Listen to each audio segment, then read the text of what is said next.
Hello friends, it is time for your first technique video of the 2020 fall semester. We're going to start with the standard basic warm-up. And the reason that we're starting with this is because it should be the way that you start all of your practicing. It's too hard to assume that you're going to find optimal body use and optimal vocal technique just by thinking about it. I often tell people our brains are incredibly smart and latch on to new patterns and ideas really quickly, but muscles are dumb and they need a lot of time and they need a lot of repetition to start to do what you want them to do more automatically. And so part of the standard vocal warm-up is that we're doing the same thing over and over to sort of transition from whatever you were doing before singing, to give your body and your brain a little bit of time to acclimate to the activity and to reinforce the things that we want to happen automatically when we're singing.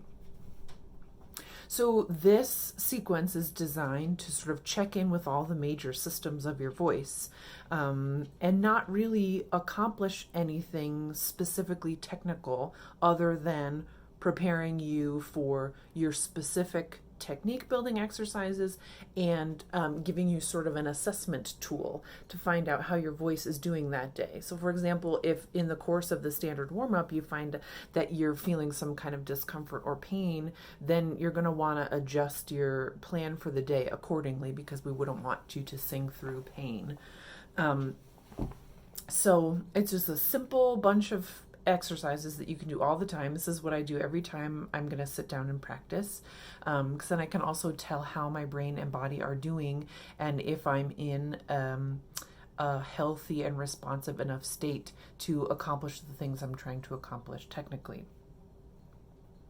So before you even start to make sound, I would like to recommend two very important things.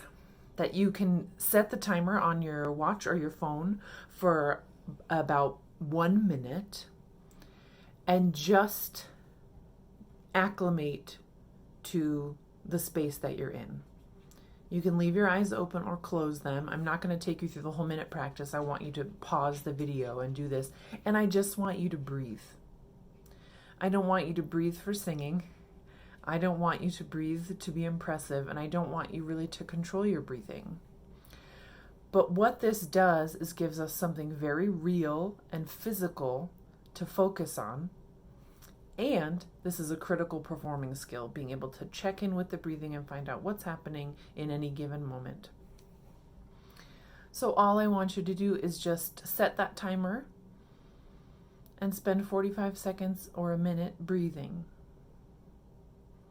Just breathe in and breathe out, see how it feels, and notice how your body feels in that day. So for example, I can tell because I'm talking to you so much, even just those few breaths, I can feel a lot of muscle activity here. And that's really useful information for me, because if I'm going to practice and I know that this is happening, I really have to start to pay close attention to, is there something that I can influence here? Am I getting sick? Did I sleep the wrong way? Is there something that I could do to, is this something that I'm familiar with? And is there something that I could do to affect it? Or is it so pervasive that it's going to limit what I'm able to do and therefore it's not safe for me to go ahead? So go ahead and pause the video now and set your timer and do your 45 seconds to a minute just of breathing.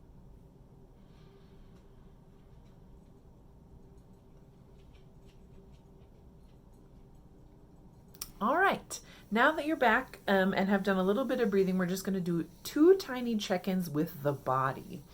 The first thing, and we'll talk much more about this as the semester goes on, and some of you who've been studying with me for a while already know this. One of the most important things for us to be aware of is that the arms are floating structures.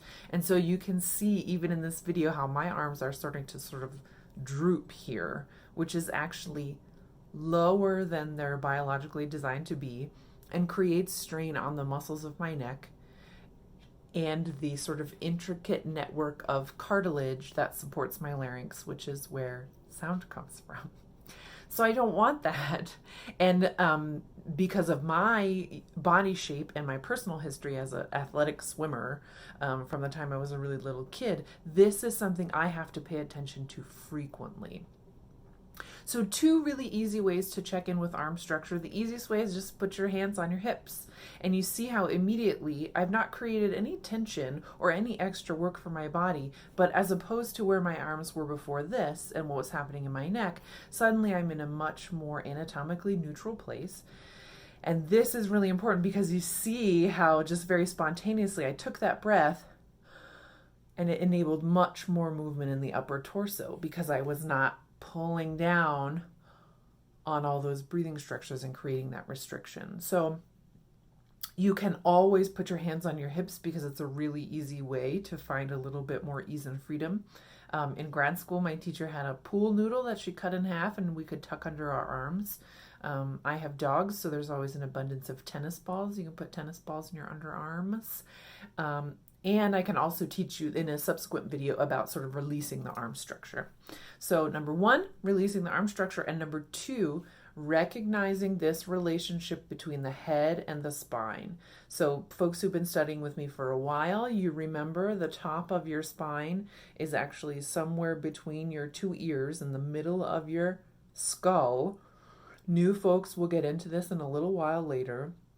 You could also imagine that you could trace back from your soft palate and sort of behind your nose, and soft palate is the top of your spine, and that's where your head balance is. So checking in with this bobble before you start and checking in with the nice neutral position of the arms and feeling all of this freedom and openness is really important because what it helps you to do is develop more kinesthetic awareness. And so in those moments where you're trying and concentrating on something and you feel tension or tightness, you have sort of a baseline to check in with. You know what it feels like when your head is free and moving. And if you start to notice that tension creep in, really anywhere in the body, the first thing to check is this head-spine relationship. You should be able to bobble freely while you sing. And if you can't, there's a disruption in the mechanism and something that is working too hard to try and get the sound to be what you want it to be. And we can find a way to achieve what you want in terms of sound without compromising your well-being. That's kind of my motto for life. So at any time, if you feel that tension start to creep in, give your head a bobble and check in with your arm structures to see if there's extra work either direction. Some folks tend to pull up this way. It's just my personal habit and body structure that I'm always doing this, unless I'm thinking really hard about it. And I should also say there's nothing wrong and there's no problem with any of these things. It's just important as we start to cultivate your relationship to your body and your instrument, that we notice the particular habits or leanings of your physical structure and know where there are interferences or inefficiencies and what we could do to help create even more ease and freedom in what you're doing. So we've spent a few minutes breathing. We've checked in with our physical structure and made sure everything is really open and free. And now we're going to just do a very simple exercise, the sound of NG. And if you've been studying with me for a while, we start every lesson this way because it's just a chance for us to check in on that resonance and see what's happening there. And again, that's a skill that we want to keep reinforcing over time. All of our sounds need resonance regardless of style. So we're also going to start kind of in the middle of the voice and go up gently without really leaving the middle. In a standard warm-up, you really do not need to be checking on the extreme highs and lows of your register. We want to calibrate what's happening in the middle without creating any extra stress or strain. And then you can carry those good habits into more challenging things as you explore your specific technical exercises. So, nice and gentle.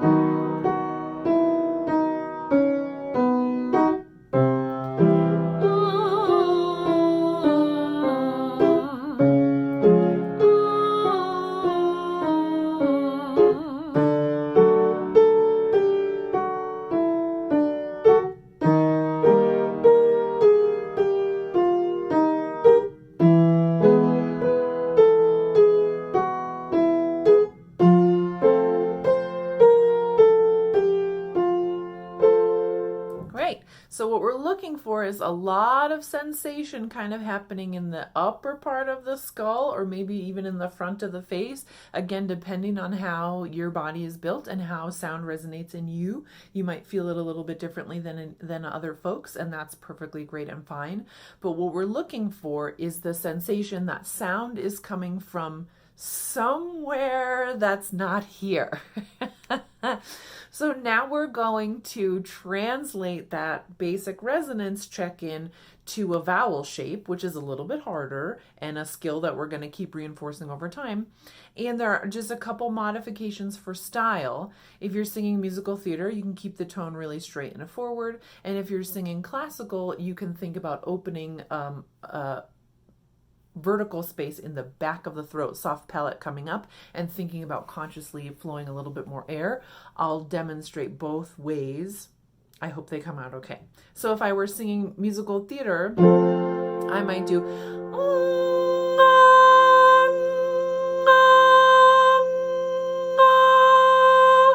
and if I were singing classical, I would do,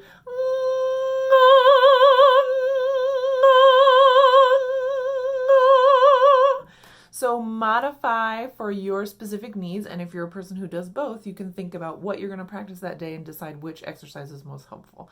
So we're just going to do a couple repetitions of that to kind of feel what it feels like to use that resonance as the foundation for the tone. So from to ah, 3 times in a row, and I'll do it in my classical voice since that's my default sound. You do it however it works for you, and then I'll leave you to your own devices. So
grand. And then no matter what you're doing, we want to be able to access the flow of air when we need it. When you're singing musical theater styles, this is very variable, and you will not need this much air for everything that you do. But as a vocal expert, it's really important that you have access to the flow of air when you want it and need it. So this will be especially useful for musical theater performers when you're singing legit, or for those of you who still are working through your classical requirements. This is the foundation of classical style. And of course, classical singers, you're doing this all the day, all the time. So we're going to pretend that we're playing the kazoo or blowing through a straw, and you are going to think about air and vibration at the same time. We're going to do the same pattern twice, once on that kazoo sound, and then once on regular ooh, and we're going to try to use the same amount of air as we do in the kazoo. What the kazoo is there to show us is how much air really needs to move through the instrument to accomplish the thing that we're trying to do. And then we try to do it based on what we've just noticed in the exercise. Remember that at any time, if you start to feel tense or tight, check in with the arms and check in with your bubble. So the exercise goes like this. First we kazoo.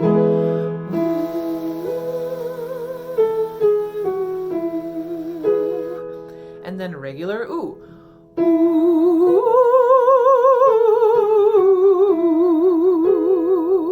Let's do it together. Kazoo first.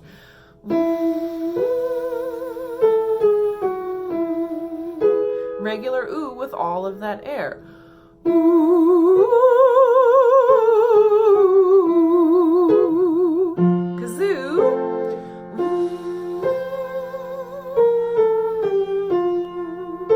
Regular ooh.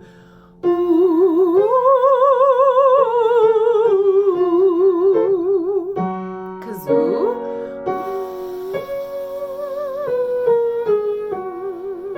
Regular ooh.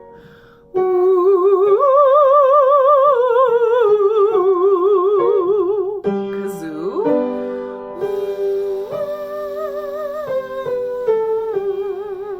Regular ooh.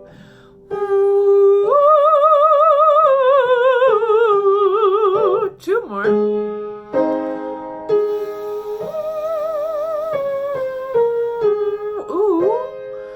Ooh.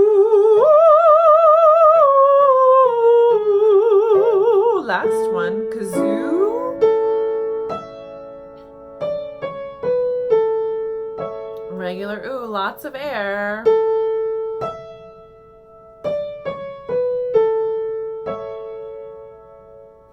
Well done. Now we're going to go back to that concept of resonance. Hopefully it's still with you, but it's nice to revisit it in the context of the warm-up so you can kind of see if anything's changed. And we're going to work on the low banana, which is ubiquitous in every style. New folks will talk much more about it as we go. The short version of the concept is we're feeling that sensation of resonance, and physiologically, as we sing descending, moving music, our brain tends to think, oh, well, the high part's over and I don't have to do anything anymore. So that resonance that we've cultivated sort of wants to instinctively fall back into the throat this way, sort of along the lines of, ah. And as I get to the bottom, I can feel that that sound has sort of traveled here into my throat, and you can maybe even hear that little bit of rattly sound that I'd like to avoid. So what we're practicing here is sending that sound forward as we descend to kind of counteract that natural physiological impulse. So we're going to start on E because it tends to be a naturally resonant vowel, and we're going to start a little bit higher than I first started. E, to feel that really buzzy resonance all the way down, and imagine that the sound is going this way as you go forward and out. Further away from you, the lower that it gets. The challenge of this is when you get to the bottom of the scale, we're going to change the vowel a bunch of times. And what we're looking for is not one fixed position where everything is supposed to fit, but the truly resonant version of each vowel in its correct shape. So,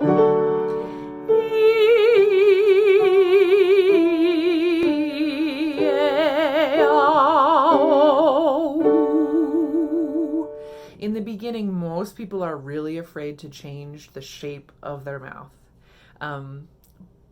But what we're learning is we've got to constantly be adapting and adjusting. There is no one magic box where your voice will fit and everything will go right. Our job is actually to notice what's happening in real time and continually adapt and adjust. And of course, I'm defaulting to my classical sound because that's what my voice does when I'm not thinking about it. And so for musical theater singers, there is no obligation for vibrato. Use your own voice.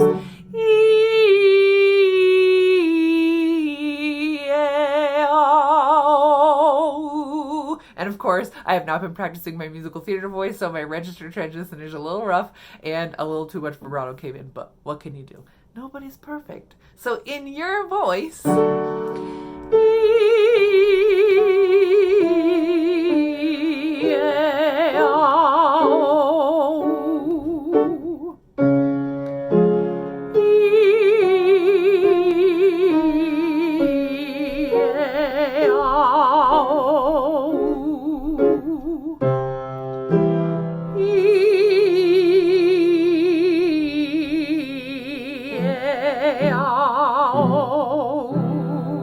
down equals out.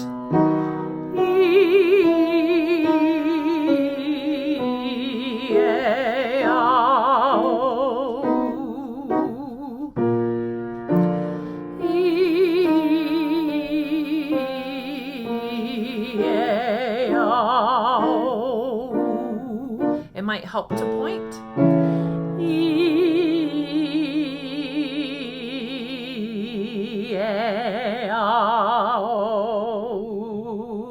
One more. Out, out, out.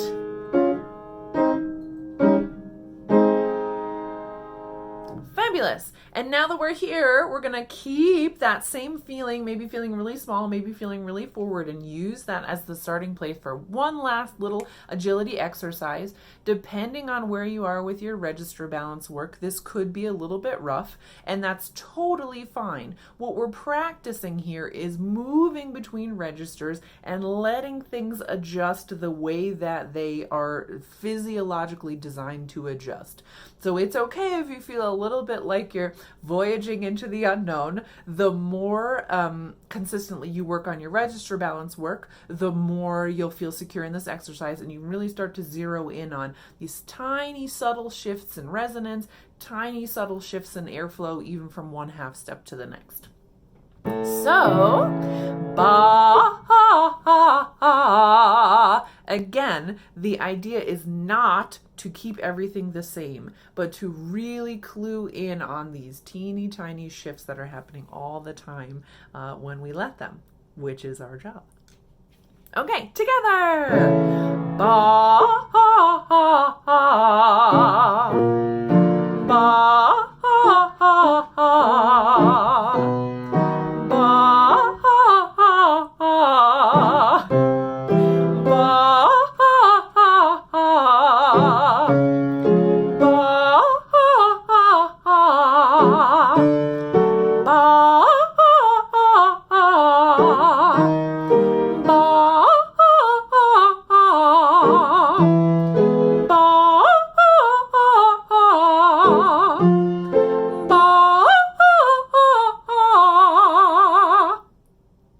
well done. And from here, I would recommend going into your range extension exercise. For everybody, no matter what voice type you're working with, we need to be constantly accessing the higher parts of our voice so that the instrument stays well balanced.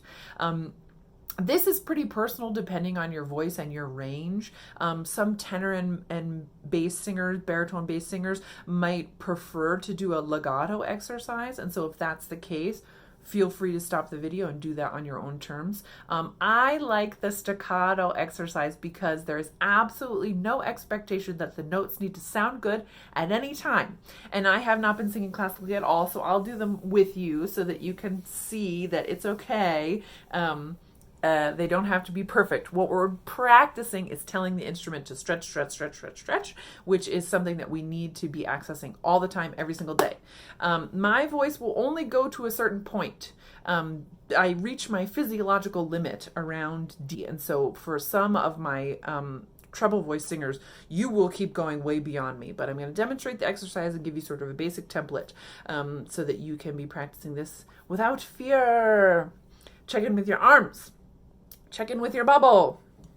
The staccato really helps us to make sure that we're not trying to carry excess weight.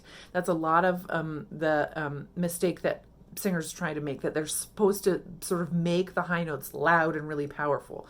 The high notes will be loud and powerful when they are free and resonant. It's just physics. So all you need to do is send the signal from your brain, keep practicing that stretch, and leave it alone, which feels very scary, right? Okay.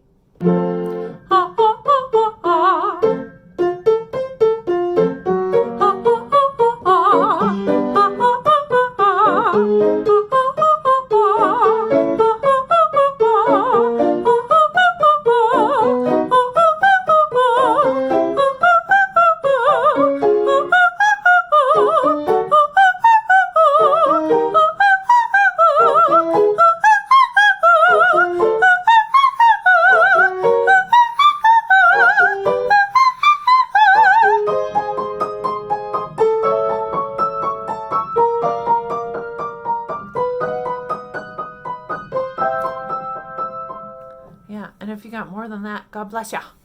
And then, because especially if that's new to you, you may feel like, oh my goodness, my throat is like gonna explode now. Make sure you do a nice soothing side, sort of get you back to neutral. So once you've done that nice descending gentle sigh, another way to kind of reorganize your thinking around the middle of your voice is to do this, you could do anything really, but we're going to specifically use this opportunity to implement a tongue release exercise. And this is really important because, as we've discussed, your tongue connects all the way down the back of your throat directly to your larynx via the hyoid bone. So you can hear, even as I manipulate this tissue from the outside, my voice is changing because it's my tongue connected all the way down here to my larynx. So we're practicing releasing the tongue and increasing the quality of the relationship between your brain and this particular muscle. And 2, in doing so, we kind of create this baseline, again, like we've talked about with the arms and with the head, to sort of notice later if something's happening with the tongue that is involuntary, which can be a thing that happens a lot. So it's one of those things that if you were a shoe salesman and had a very happy life selling shoes, you wouldn't have to think that much about what your tongue is doing at any given time. But because we are vocal athletes and getting this intimate knowledge of these very specific systems of the body, we have to check in with this and again keep kind of monitoring that relationship. And it's really good to know on any given day if your tongue is cooperating with you or not. The other thing that we really want to, that's really great about tongue release, is that if you are a person who is not used to rolling your R's, this is the first step to sort of releasing that muscle and just increasing that communication so that eventually you can build your way to rolling your R's, which is pretty essential in classical music, maybe less so in musical theater styles, but it's a great expressive tool when you want to use it, or if you have to play a British character. Okay, so for this one, we're going to do glockita, which is a very silly array of syllables, but you'll feel as you go down that it sort of isolates many different areas of your tongue. So that's why it's a nice one to do, because you sort of feel a little bit of everything. It's very normal for the muscle to get fatigued, especially as you're working this into your normal routine. So if you find that you get a little tongue-tied, just stop for a second and take a breath and then start again. If you love tongue release and you're having a great time doing it, you can then go on to do tongue trills and other things to keep going with that. But especially for folks who are still getting comfortable with learning to roll their R's, glockita is great because everybody can do it. So again, one little bonus thing is that as you descend, keep thinking about the low banana, which you already reinforced in that other exercise. Glockita, glockita, glockita, glockita, glockita. Glockita, glockita, glockita, glockita, glockita. Glockita, glockita, glockita, glockita, glockita. Glockita, glockita, glockita, glockita, glockita. Glockita, glockita, glockita, glockita, glockita. Glockita, glockita, glockita, glockita, glockita. Glockita, glockita, glockita, glockita, glockita. Glockita, glockita, glockita, glockita, glockita. Glockita, glockita, glockita, glockita, glockita. And now you should be able to kind of settle right into the middle of your voice. And from here, you'd go into the specific technical exercises that you've been assigned for the week, really trying to mindfully implement specific elements of technical knowledge. But this has been your standard vocal warm-up. Take good care. Be well.